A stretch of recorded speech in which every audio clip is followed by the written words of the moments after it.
What do you think of this knife? Is it garbage or is it a knife worth owning? Yes, I just finished a restoration of a Santoku and it is beautiful. This is the finished product. So last week I bought $1,000 worth of old vintage Japanese knives ranging from Santokus to Debas to Yanagibas, and I am restoring them one at a time. There is no particular order that you have to do this restoration or any restoration in. I broke the restoration down based on level of difficulty or the amount of time I would have to spend on a particular step. All in all, it took about 2 hours to do, and I took that Santoku, that rusted Santoku, and turned it into this knife right here. So first step was removing the chip, and I had to use my Atoma 140 for that. The Atoma 140 is something I use whenever I have a chip on a blade or I need to grind down a lot of material fairly quickly by hand.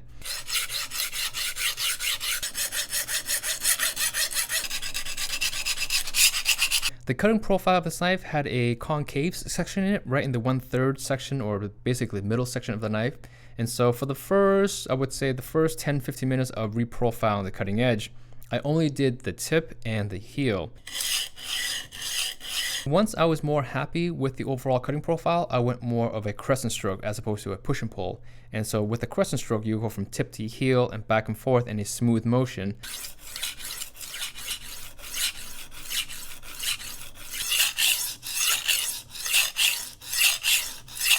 So once I was happy with the overall profile, I had to remove the handle of the knife.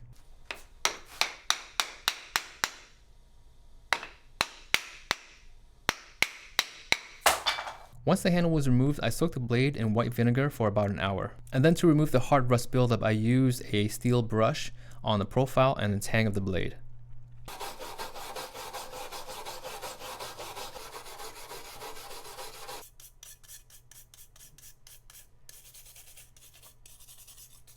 Now it was time to repolish the profile. I used sandpaper. The reason I use sandpaper is because you can control every single step with different grit ratings for very little money. So you can go from 140 grit all the way up to 10,000 grit if you wanted to for as little as $20. When I'm doing either a large knife or a knife that has a lot of material that I do need to remove, I will cut the sheets into like 1.5 inch by 8 inch or so, and I wrap a rod.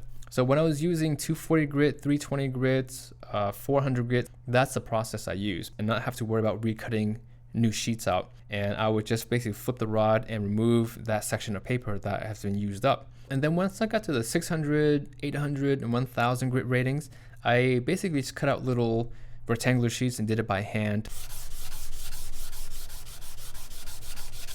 Now at every step, I also remember to polish the choil and the spine of the knife. And once I was happy with the overall profile, then it was time to install the handle. We have ebony with turquoise.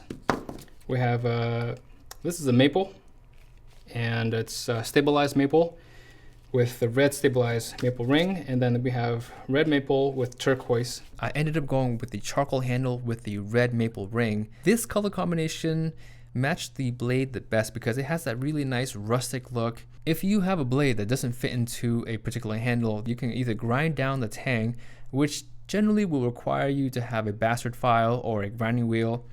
That usually requires a lot of money. Or you can use the burn-in method. Now this method here, you just have to be careful. You gotta know what you're doing.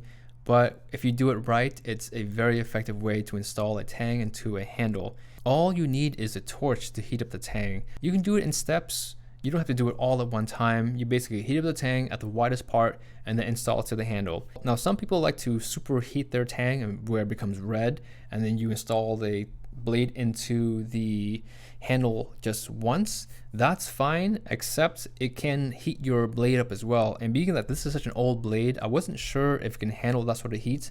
So that's why I didn't let the tang heat up to where it's super red. Now, once the tang is inserted to the depth where you want it to be, or roughly 90% of where you want it to be, I use a spare piece of wood laying around, and that will seat the tang into the handle really nice and tight.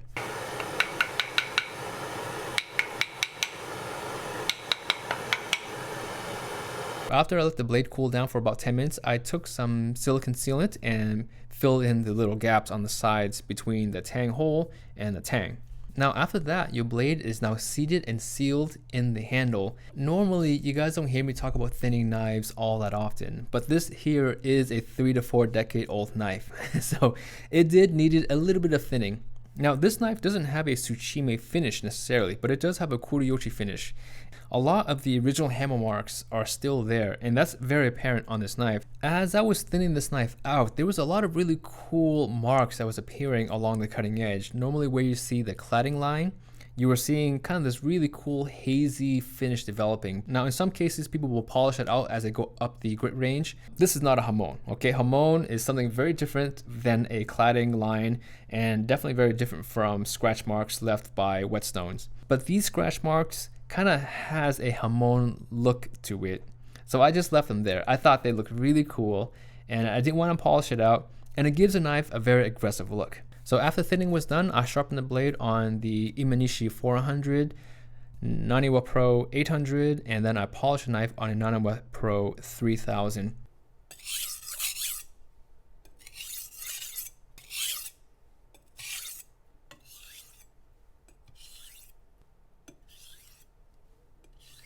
And then after polishing the blade on the Naniwa Pro 3000, I stropped it on raw equine. Now I like using the raw equine because it has a high concentration of silicate and it doesn't require me to load up the strop before using it. When I'm short in time, I go for the raw equine. Once I was done with the strop, it was time to finish the handle and put some oil on the blade. Even when I buy a brand new knife, I like to put either a mineral oil finish on it or a beeswax finish. It seals the handles up. It also reassures me that there is a finish on the handle. I make my own board wax, and so I use that for the handle. It works perfectly well.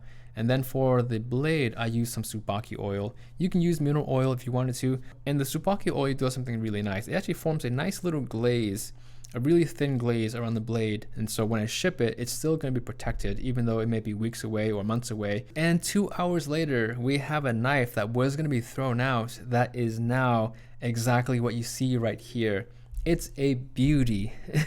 Tell me this is not one of the sexiest sentokus you've seen in a long time. It's beautiful. It's a really nice knife. This knife here can be used in any kitchen now. Any chef would be proud to own and use this knife. A lot of you guys have already reached out and asked me what I want to charge for these knives. I don't think it's fair to put a price on these knives because I don't know what steel they are. I don't know who made them. I don't know like what they've been through. So for me to put a price on these knives, it's not going to be very accurate and it just wouldn't be fair. So I auction them off to my Patreon supporters. It's a way for me to say thank you to those who support me every single month. I don't need the money. The money I raise from these auctions goes towards charity and buying more knives. I want to answer a few questions that was brought up in some previous videos. And so the first question is, why do it? Why do it at all? For me, this is kind of a whole ecosystem. It's not just one knife or a person getting a knife. It's about taking a knife that normally would be discarded and giving it new life. It's about charities who would be benefiting from my sales. It's about the new owners who can get a knife that is vintage, that is cool, that's been restored, that's beautiful, that they can be proud to own. I would be proud to own and to use this knife. I mean, look at it. It's beautiful. For me, it's a win-win on so many different levels. And this next question is, why do everything by hand? Why not buy a belt grinder?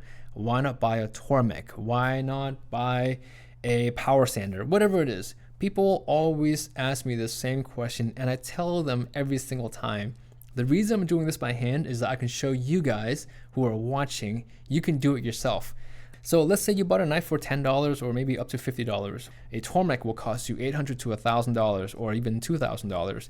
A belt grinder can cost you $300 to a really good one can cost you $2,000 to fix a $10 knife. I mean, it just makes no sense.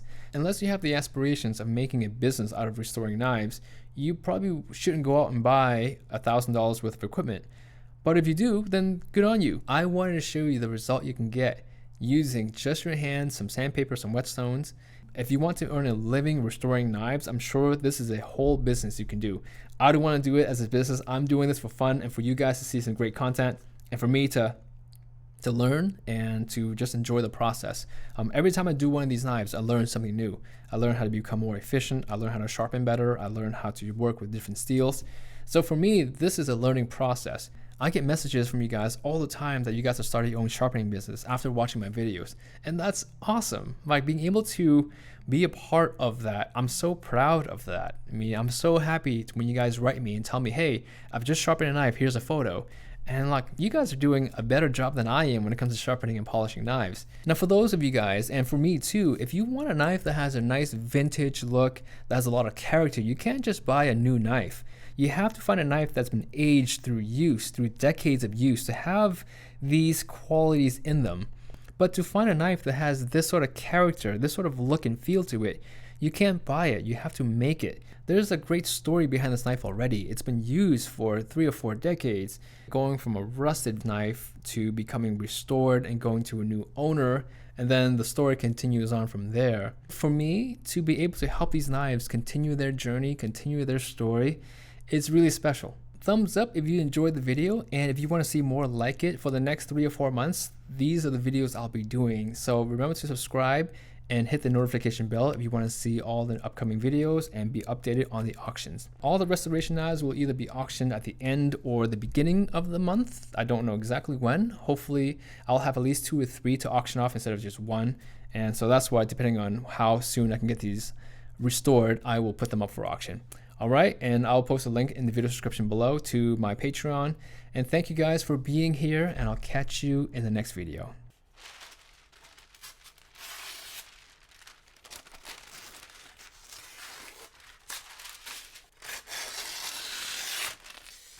This the paper won't sit straight. I know it can cut. I just have to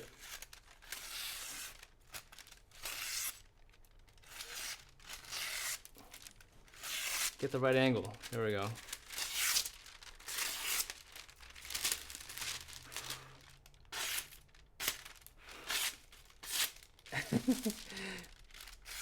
Ooh.